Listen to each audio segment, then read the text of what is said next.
Screen पर आपको ये जो लड़का नजर आ रहा है, इसका नाम है आयुष यादव। ये बलिया के बेलथरा रोड का रहने वाला है। बलिया यूपी में आता है और इसकी दिन दहाड़े इसके घर के बाहर हत्या कर दी जाती है। ये अपने दरवाजे पर खड़ा था, इसने दरवाज़ा खटखटाया।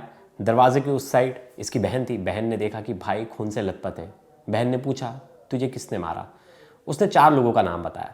उसे तुरंत हॉस्पिटल लेकर जाया जाता है, जहां मरने से पहले वो 4 आरोपियों का नाम फिर से बताता है कैमरे पर, और उसके बाद उसकी मौत हो जाती है। बहन जो है चीख चीख कर रोती है। आप ये वीडियो देखिए।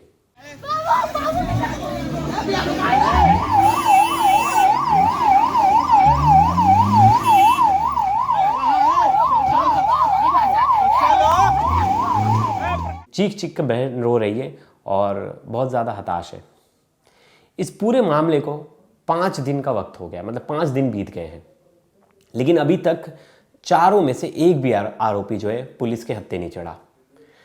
यूपी पुलिस वैसे तो बहुत सीना ठोकती है कि हम आरोपियों का एनकाउंटर कर देते हैं, पकड़ लेते हैं, तुरंत बुलडोज़र चढ़ा देते हैं, लेकिन अभी तक ना किसी के घर पे ऐसी कार्रवाई हुई है, ना कोई ऐसा एक्शन लिया गया है। और ये खुद परिवार वालों का आरोप है। जो उसकी बहन है प्राची यादव, वो आरोप लगा रही है। अब ये जो लड़की है, 5 दिन से ज़्यादा का समय बीत गया है, तो अब इसका सब्र का बात टूट पड़ा है। अब ये कह रही है कि अगर पुलिस नहीं ढूंढेगी और अगर ये आरोपी मुझे मिल गए तो मैं इन्हें गोली मार दूंगी। एक बार सुनिए। और प्रशासन नहीं करेगी तो हम मारेंगे। सुन ले, प्रशासन सुन ले, पूरा देश सुन ले, हम मारेंगे। हमको जहाँ दिखेंगे सब हम वहीं गोली मारेंगे अपने बाबू के लिए।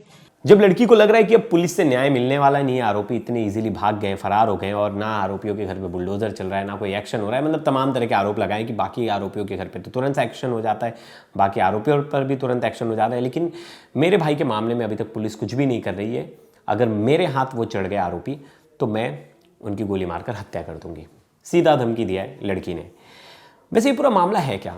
ये एक लड़का है, कॉलेज के समय में हर कॉलेज में ग्रुप होता है, हर एरिया में ग्रुप्स होते हैं, तो उसी तरह इनके बलिया के बेलथरा रोड में एक ग्रुप था।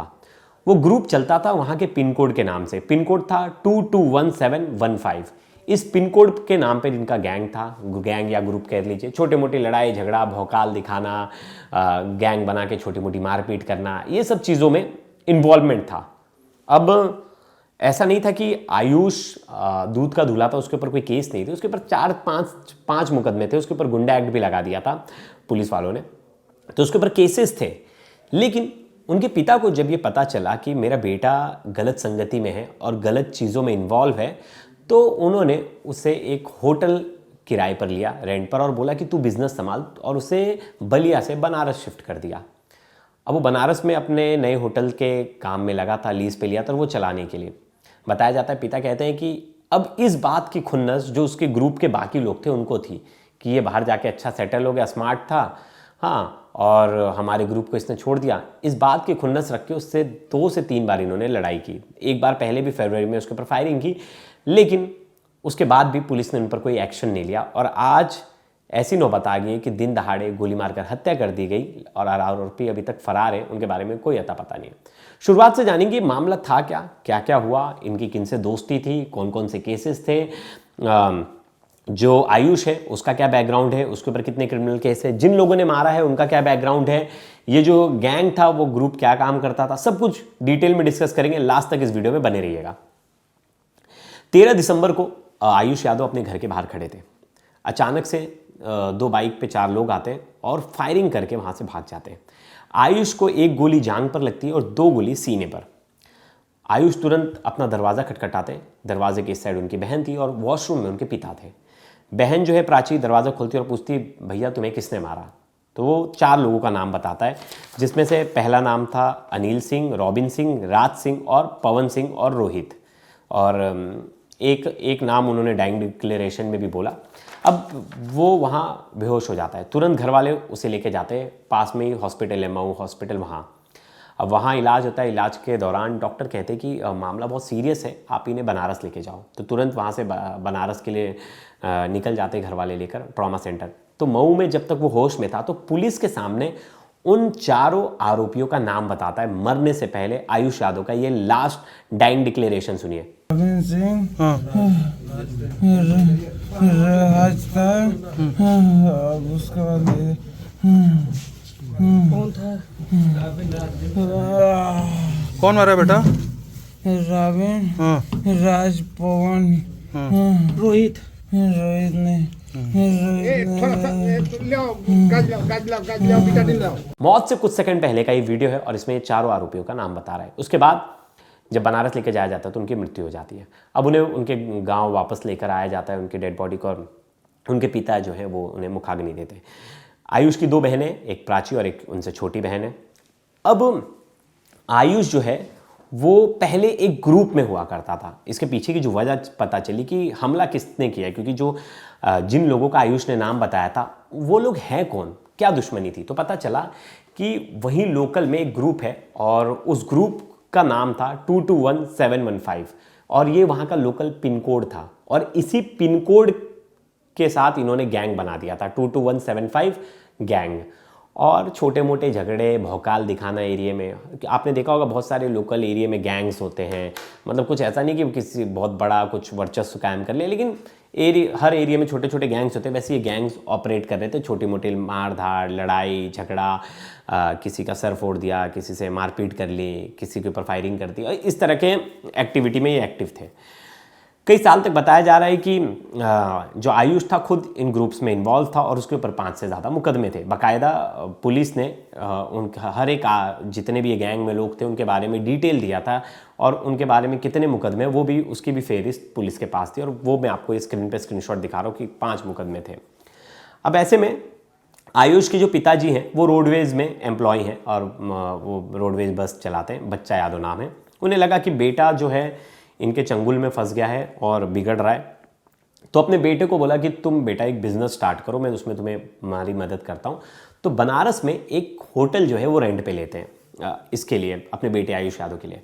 आयुष चला जाता है वो होटल संभालने के लिए और वो होटल संभालता है और वहीं से वो सोच रहा था नई ज़िंदगी की शुरुआत करने के लिए, क्योंकि यहाँ अगर इन दोस्तों के बीच में रहेगा तो और लड़ाई झगड़ा और इन सब चीज़ों में फंसा रहेगा, लोगों के साथ दुश्मनी होगी। तो पिता ने बहुत अच्छा दिमाग लगा और अपने बेटे को उस जगह से बाहर निकाल दिया। फरवरी में एक बार वो वापस आता है रिटर्न एक शादी में, और उसके ऊपर वही जो उसके दोस्त हैं जिन्होंने अभी फायरिंग की, इन्होंने फायरिंग की थी, उस समय घर वालों ने उनके खिलाफ कंप्लेंट दर्ज करवाई थी। यहाँ तक कि घर वालों का आरोप है कि हमने जब एफआईआर दर्ज करवाई तो उसमें हमारे पास सीसीटीवी फुटेज था, उसमें आरोपी साफ साफ नजर आ रहे थे, लेकिन पुलिस ने ध्यान नहीं दिया और लिख दिया, मतलब पुलिस ने ठीक से इन्वेस्टिगेशन नहीं किया और आरोपियों के नाम के आगे अज्ञात लिख दिया। जब आरोपी आपको दिख रहे सीसीटीवी में, आप अज्ञात क्यों लिख रहे हो? ये परिवार वालों का आरोप था। और इसके बाद भी ये लोग सुधरे नहीं, जो बाकी जो 4-5 मेंबर थे, और ये टशन लेके चल रहे थे। अब इनके पिता से पूछा गया कि ये टशन मान क्यों रहे थे, मतलब आपके बेटे से इनकी ऐसी क्या दुश्मनी? तो बोले कि मेरा बेटा अपनी लाइफ में अच्छा करने लगा था, मेरा बेटा इनके ग्रुप में सबसे स्मार्ट था, सबसे हैंडसम था और उसकी पर्सनैलिटी बहुत अच्छी थी। इस बात की जलन इनके अंदर स्टार्टिंग से थी। ये पॉइंट ढूंढते थे छोटा मोटा कुछ भी मेरे बेटे से लड़ाई करने का, और वर्चस्व की लड़ाई थी, क्योंकि इसका कद बहुत ज़्यादा था, इनका कद छोटा था। अगर इनसे लड़ाई करेंगे और इनसे लड़ाई करके अगर इनके साथ कुछ होता है आयुष के साथ, तो बाकी लोगों का कद बढ़ जाएगा। ऐसा पिता का आरोप है और घर वालों का आरोप है। ऐसे ही कुछ हुआ, बताया भी जा रहा है जो लोकल लोग हैं, और इसी के चलते जो है आयुष की हत्या कर दी गई। अब ये जो गैंग था, इनमें वर्चस्व की लड़ाई थी, आपस में दिखावा इतना ज़्यादा था कि कौन सबसे बड़ा, और वो बड़ा बनने के चक्कर में जो आयुष की है बलि चढ़ गई। अब इसमें 5 दिन से ज़्यादा का समय बीत गया। ये पिछले शनिवार का पूरा मामला है और उस 13 दिसंबर तारीख है, 13 दिसंबर को हत्या हुई है शाम के 7 बजे के आसपास, और अब तक कोई भी आरोपी इसमें पकड़ाया नहीं। जो चारों के चारों आरोपी फरार हैं, और यूपी पुलिस इतना बनती है कि हम इतना एक्टिवली काम करते हैं, लेकिन बलिया पुलिस इस काम में पूरी तरह फेल है। बाकी के आस पड़ोस के दोस्त यार बाकी लोगों को अरेस्ट करिए, लेकिन अभी तक मुख्य आरोपी जो है वो फरार हैं। अब परिवार वालों का आरोप है, पिता कह रहे हैं कि पुलिस ठीक से इन्वेस्टिगेशन तो कर रही है, लेकिन बेटी का आरोप है कि उसकी जो बहन है वो कह रही है कि नहीं, पुलिस की हम कार्य प्रणाली से संतुष्ट नहीं है और पुलिस जो है ठीक से काम नहीं कर रही। पुलिस अब तक दूसरा कोई मामला होता और कोई और होता तो उसका घर बुलडोज़र से गिरा देती, अभी तक एनकाउंटर कर देती, आरोपियों को पकड़ के आरोपियों के पैर में गोली लग जाती। लेकिन मेरे भाई के मामले में कुछ भी नहीं हो रहा है। उसने यहाँ तक कि सीएम योगी आदित्यनाथ से भी गुहार लगाई कि मेरा बाबू, मतलब अपने भाई को बाबू बोलती, मेरे बाबू के लिए आप लोग कुछ भी नहीं कर रहे हैं। हत्या हो गई, 5 से ज़्यादा दिन समय बीत गया, लेकिन अभी तक कोई भी इसमें एक्शन नहीं हुआ है, किसी की भी गिरफ्तारी नहीं हुई है। और वो चाह रहे हैं कि आरोपियों का फुल एनकाउंटर होना चाहिए। अब बाकायदा सब्र टूट गया है, 5 दिन से ज़्यादा का समय हो गया है। तो प्राची जो है खुद मीडिया से आके बात कर रही है और बोल रहे हैं कि अगर हमें न्याय नहीं मिलता, हमें न्याय ही नहीं मिलता, तो अगर मुझे आरोपी मिल गए तो मैं खुद उन्हें गोली मारूंगी। एक बार सुनते हैं प्राची ने क्या कहा। और प्रशासन नहीं करेगी तो हम मारेंगे। सुन ले प्रशासन, सुन ले पूरा देश सुन ले, हम मारेंगे। हमको जहां दिखेंगे सब हम वहीं गोली मारेंगे अपने बाबू के लिए। प्राची के इस बयान के बाद इनका ये जो बयान है ये पूरे सोशल मीडिया पर वायरल है कि ऐसे एक बहन जो है वो रो रही है और वो कह रही है कि अब सब्र का बात टूट पड़ा है और अभी तक आरोपी नहीं पकड़ा है। तो पुलिस की कार्यशैली पर बहुत ज़्यादा मुझे शक हो रहा है कि पुलिस ठीक से काम नहीं कर रही और पुलिस ने अभी तक कोई एक्शन नहीं लिया। जो लड़के के पिता है बच्चा यादव, इन्होंने शुरुआत से बताया कि मेरे बेटे के साथ हुआ क्या था, मेरा बेटा कैसे इनसे अलग होना चाह रहा था और जो मेरा बेटा इनकी गंदगी से निकलना चाहता था, इनके ग्रुप से निकलना चाहता था, लेकिन ये लोग मेरे बेटे के पीछे हाथ धोकर पड़े थे। और ऐसा अक्सर होता है अगर कोई कम एज में किसी गलत संगत में पड़ जाता है। संगत बहुत इंपॉर्टेंट चीज़ है, मतलब मैं हर जो माता पिता अगर ये वीडियो देख रहे होंगे, संगत बहुत इंपॉर्टेंट है। अगर आपको पता है आपका बेटा किसी ऐसे गलत ग्रुप में रह रहा है, स्टार्टिंग में तो बहुत अच्छा लगता है कि अरे बेटे के 10 दोस्त हैं, घर आ रहे हैं, छोटा मोटा कुछ झगड़ा हो गया, 10 लोग आ गए, बेटे का वर्चस्व है, लेकिन वो बाद में वो चीज़ बड़ी तकलीफदायक हो जाती है। आप पुलिस पे भरोसा कीजिए, सिर्फ पुलिस के ऊपर निर्भर रहिए। इस तरह से अगर आपका बेटा किसी गलत लोगों के साथ इन्वॉल्व हो रहा है तो आपके लिए घातक है। वही बच्चा यादव की स्टोरी से भी ऐसे ही पता चलता है। वो बता रहे कि मेरा बेटा इनके साथ शुरुआत में तो इन्वॉल्व था, मेरे बेटे को चढ़ा के मारपीट करवा देते थे, बहुत सारी चीज़ों में इन्वॉल्व करवा दिया था। अब मैंने सोचा कि मेरे बेटे को निकाल के इस दलदल से बाहर निकाल के मैं जब उसे बनारस भेज रहा था तब भी इन लोगों को चैन नहीं था और इन लोग ने मेरे बेटे की हत्या कर दी। एक बार सुनते हैं हमारे जो संवाददाता हैं अनिल बलिया से, उन्होंने परिवार वालों से बातचीत की और परिवार वालों ने पूरी स्टोरी बताई, उनके पिता ने पूरी स्टोरी बताई। एक बार उन्हें सुनते हैं। इसको खोद करके इसको झगड़ा कराया जाता था। 2-4 झगड़े में इसको सम्मिलित कराया गया, या जिस झगड़े में नहीं रहा उसमें भी इसका नाम डाला गया, जिससे आज उसका नाम उसमें भी लिया जा रहा है कि ये भी झगड़ा करता था। लेकिन तो मेरा बेटा न चाकूबाज था, न गोलीबाज था, इस तरह का कोई व्यक्ति नहीं था, न इस तरह के उसके सब कुछ हैं। अब मेरे कहने की बात नहीं, अगर मीडिया के माध्यम से मैं कहना चाहता हूँ कि अगर कोई कुछ कहता है तो क्या कई चार्जशीट मेरे लड़के के खिलाफ लगी है, वो स्वयं जांच कर ले। नहीं, जब पहले इनको छेड़ते थे लोग तो तब उस समय इन्होंने कोई एफआईआर दिया था पुलिस की, आप लोगों ने सूचना दिया था? एक मिनट सर, देखिए अभी पिछले फरवरी को यहाँ दीपक सिंह के यहाँ मुजौना में एक शादी कार्यक्रम था, तिलक कार्यक्रम था, उसमें भी यह पवन सिंह और इसके दोस्तों ने गोली फायर किया और वहाँ सीसीटीवी कैमरा लगा था जिसमें इन सबों गोली फायर करते हुए, शक्ल दिखाते हुए हमारा लड़का वहाँ से भाग गया, निकल गया। और पुलिस जो सीसीटीवी कैमरा था वो वायरल हो गया। उसके बाद भी अज्ञात मुकदमा दर्ज किया गया। क्या मतलब क्या समझेंगे आप खुद? ये थे आयुष के पिता। और अब देखना होगा कि पुलिस जल्द से जल्द ये मामला सॉल्व करती है, आरोपियों को पकड़कर कोर्ट में पेश करती है और पता लगाने की कोशिश करनी है कि सबसे मेन वजह क्या है, क्योंकि सबसे बड़ी वजह एक ही चीज़ बन सकती है, या दुश्मनी या तो इसके पीछे कोई और वजह थी। क्योंकि क्या सिर्फ दिखावे के लिए, क्या अपना वर्चस्व बढ़ाने के लिए हत्या की गई, या इसके पीछे कोई और वजह थी?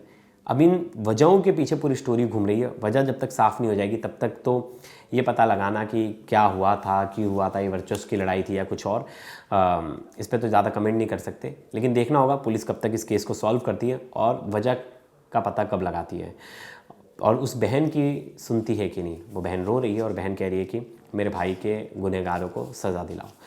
तो यूपी पुलिस से ये काम होता है कि नहीं, या आरोपी ऐसी फ़रार चलते और ये फाइल ऐसी बंद पड़ जाती है? तो दोस्तों, इस पर आपकी क्या राय ज़रूर बताइएगा। तब तक के लिए धन्यवाद।